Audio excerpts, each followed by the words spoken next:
زمان park میں police action کے خلاف پاکستان تحریک انصاف کے سینئر رہنما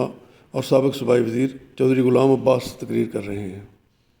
قرضہ اس لیے لے رہے ہیں کہ پاکستان کے حکمران یہاں سے 30 سال 35 سال سے لوٹ کر یہاں سے پاکستان سے قرضہ باہر لے گئے، دولت باہر لے گئے، اور نواز شریف آج اس کی اپنی حکومت ہے،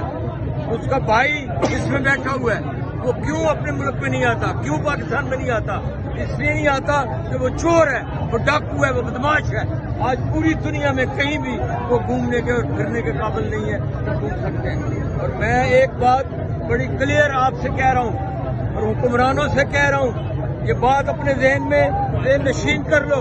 کہ یہ پنجاب ہے، یہ پنجاب ہے، یہ سن لو، یہ بنگال نہیں ہے،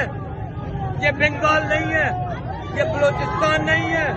یہ خیبر پختونخوا نہیں ہے جہاں تم قتل عام کر کے بچ جاؤ گے۔ یہ پنجاب ہے، پاکستان ہے، جس کا نام پاکستان ہے، اور پنجاب کی عوام کے ساتھ جو تم کر رہے ہو یہ قطعی طور پر قابل قبول نہیں ہوگا۔ اس کے لیے تمہیں یاد ہوگا کہ یہ پھر ایک انقلاب کی طرف تم لوگوں کو لے کے جا رہے ہو۔ اگر تم پرامن راستے بند کرو گے،